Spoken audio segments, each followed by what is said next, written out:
Decadence by Dorek. Two beings hurried through the darkened corridor. They walked softly, assuredly. Their moves were belaying their extreme power.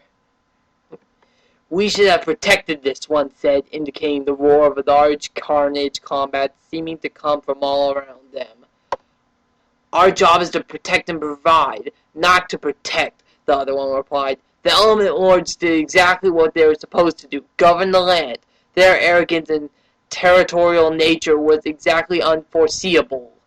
Their burden was ours to bear, you know it," his companion retorted. "We cowered from our responsibility. Our destiny, and this is the result." Silence filled the tunnel, oppressively stifling all. The war itself could have been stopped.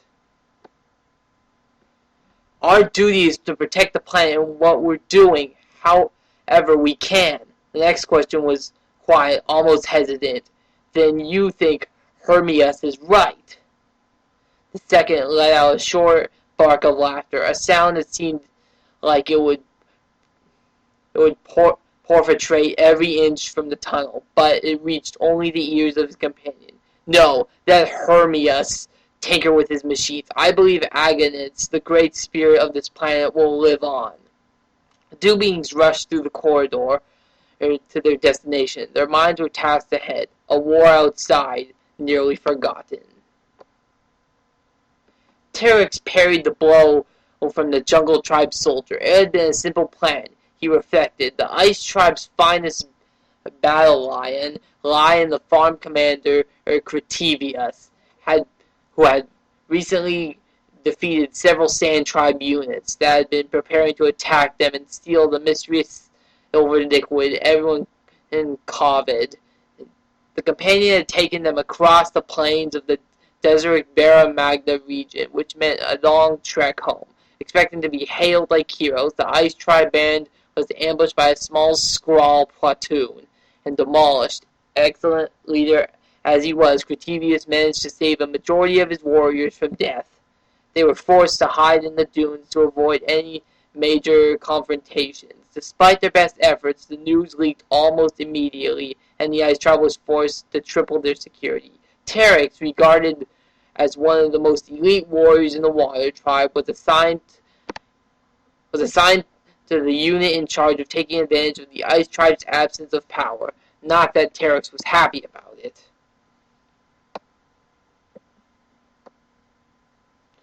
It just didn't make sense, he thought, driving his blades into the joints of two soldiers, crippling them. Everyone else was doing the exact same thing. Why not wait until the other tribes have been shot? They fail. They take advantage of their weak defenses. They win. We ambush them. It's almost a pragmatic solution, and that would result in fewer lives lost. He had been preaching to the ocean itself, which in his sense was the element lord of water, leader of Tarix's tribe, who believed in absolute domination.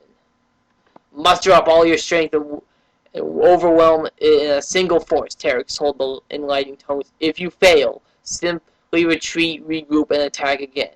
That is a follow of combat. Politics," Tarix thought. No worse than politics, naked greed and ambition. A small nick between his armor told him that it was time to turn around. Standing there was Vastus, field commander of the jungle tribe. Sitting there in his hands was a very nasty-looking scythe. Tarix felt his left arm numb almost immediately. "Venom," Tarix spat. Soon the entire side of his body was senseless. He sank to the ground. "Is this how it ends, Tarix?" Vastus said weirdly. A shuddering, crumpled heap on the ground. "I know you. You're better than this." Tarix grinned. A lopsided sneer made it almost sinister for the unresponsive side of his face. "Better you than you. Certainly what has happened to the Vastus I know. You didn't even use all your venom. The war was getting hard on you." A small shadow passed over Vastus' face. Tarix didn't catch the micro-expression, as he was too busy being smacked in the face by the flat of the scythe. "You're in no position to argue, Tarix. I hold your life in your hands now. What's stopping me from taking it?" Tarix attempted to muster up a laugh, but he only emerged a gruggle. You wouldn't have killed me as long ago if I didn't have something you need. His expression softened a little. Enemies we are. Please, I have something you need. And that the last thing you want is to kill me. We can help each other. He raised one functioning arm in the air and a show of peace. Vastus noticed Skype almost eagerly. He offered a hand to help Tarix up. So, Tarix mumbled, propped up by the jungle commander, how is your antidote? Vastus laughed. What use would the venom be if I had an antidote? A secret tunnel, Vastus asked. Yes, Tarix replied. Rumor has it that the Element Lord of Ice intended the construction of several of these tunnels. Apparently, the idea was to expand the entire territory and underground tunnels, where the first step. They ended up abandoning the construction after one of the tunnels collapsed. Vastus walked to the mouth of the cave and peered out. A large cavern greeted his eyes, lit with hastily constructed fires. It was after they had agreed to a truce, the two commanders had established a single basin in the large cavern. The Water Tribe had originally attempted to camp there before they discovered the Jungle Tribe had been lying there in wait. The fighting had spilled out into the surrounding area, and both sides were fairly well matched. Vastus saw several soldiers from the tribe mingling on the other camp. Despite the aeronautics, all the suffering from the warriors was willing to be put aside in the intact. A small smile glanced the face of the jungle tribe leader, only for a moment. What makes you think there's a tunnel remaining? He said, returning to the campfire. Tarix continued. A few weeks back, we took a small unit of Isagori. They said had been survivors of the tunnel cave-in, and we nursed them back to health. The Ice Tribe negotiated their release, but they were grateful. They told us about the tunnels. Vastus nodded. Impressed. What is the tunnel? Several days' march from here, Tarix said, pulling up a map. The path we will take follows the edge of the great forest and through the several glaciers. The tunnel entry was hidden, but there's a marker there. You'll know it when we'll see it. We have to hurry, though. We delayed the release of the Agori in order to get a chance to act on the information and mobilize the troops. A laugh emerged from Vastus. You sound bitter. What's the matter? It's sound enough plan. Frowning, Tarix muttered. That's what bothers me. Still chuckling, Vastus continued, and what is the optimal time to strike, assuming that their informal leader is away? There's still a small window. When should we hold out? It was Tarix's turn to laugh. Yesterday. A small bird native to the ice region alighted on top of a rock. A moment later, the bird spread its wings and took off, feet smoldering where the rock had burned them. The bird was unmistakably confused, and the land of ice meant cold. So how could a rock like that burn with such intensity? The bird spied prey and was soon engaged in a hunt. The rock was the furthest thing in its mind. In Tarix's mind, however, the rock was very pleasant. It's an invention of the fire tribe, he explained, similar to the dark fire torch. It was designed to give off heat without alerting the enemies of its presence. The heat is very self-contained and rarely affects its surroundings. You have to touch it to know where it is. The Ice Tribe managed to acquire several of them and were trying to reverse the engineer process. Vastus gave a non-committal nod on the head. Only half listening, Tarix was worried about him, and they had been traveling through the great forest the previous day when the Fire Tribe squadron had passed them, led by Malum. The two tribes managed to hide themselves before being spotted by one of Vastus' warriors, who was rather clumsy and made a small noise perching on the tree. Malum could not discover the source of the noise, but it didn't matter to him. The order of his troops to burn the forest down, he watched the trees blaze. Vastus lost 3 soldiers in the Inferno, and the destruction of the planet life was almost too much for him to bear. It had been subdued ever since. Before Tarix could say anything more, he noticed some glacial deformities. "Halt!" he cried. The 2 armies stopped and began looking around. "Is this the place, Tarix?" Vastus asked. "Yes," Tarix replied. "The heat rock is around here somewhere. The entrance to the tunnel is located directly beneath it." Vastus nodded. "Fan out!" he shouted to his troops. The jungle army sprang to life and began searching the area, hoping to over the snowbanks and shiftily climbing the cliff walls. "Wait," Tarek said. "Do they know what?" He stopped. Voices came from the woods behind them, loud voices. Tarek mentioned his troops to take cover and scrambled up the hill with Vastus. The 2 found a cropping of rocks and took shelter behind it. From the woods emerged the Fire Tribe squadron and they had eluded earlier, Malum in the lead. One of the other soldiers approached his captain. "Are you sure they went this way, sir?" "Oh, they went this way," Malum assured his warrior. "I could smell it." Behind the shelter, Tarix turned to Vastus. "What do we—" Vastus silenced him, and then held up one of Tarix's blades. Surprised, Tarix reached behind him and found only his other blade. Vastus backed up to a small place behind the rock, raised his blade, and suddenly Tarix knew everything that was about to happen. "Don't do it," Tarix said. "Please." A sad smile appeared on Vastus' face. "Sorry," he said. And then he brought his blade down. A powerful stream of water whipped out, striking Malum and a soldier. Vastus sliced the base of the rock, sending it tumbling down the hill. He tossed the blade back to Tarix. He was gone. Malum sprung back to his feet at the ready. He saw Tarix standing there, her blade in his hands. His fingers tightened around the hilt of the weapon. "Water?" he growled. No other choice remained to Tarix. He understood what Vastus had done.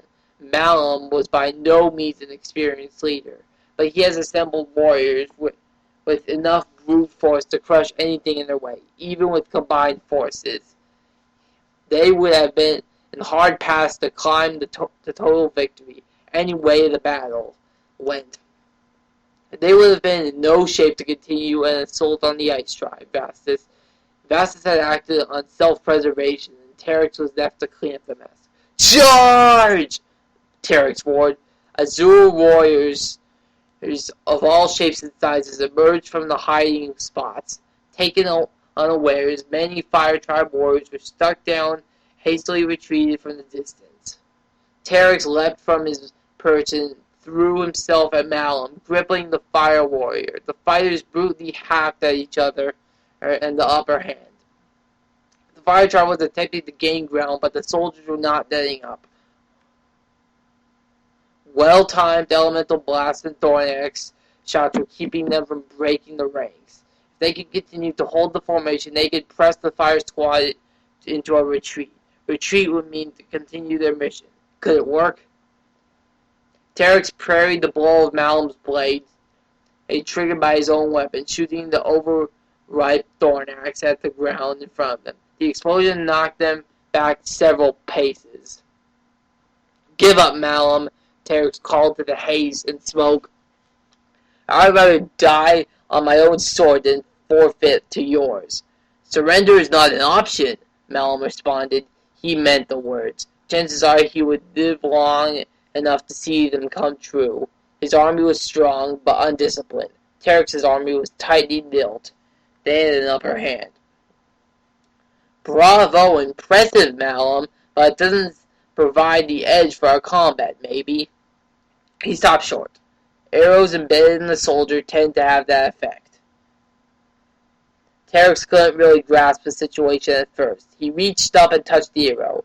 Looked real, felt real. The pain hadn't come yet, but it would, probably. Should he pull it out? No, that would be even worse. What about the source? Yes, the source would be a good place to look. Avoiding the future pain of the vital self-preservation, he looked up.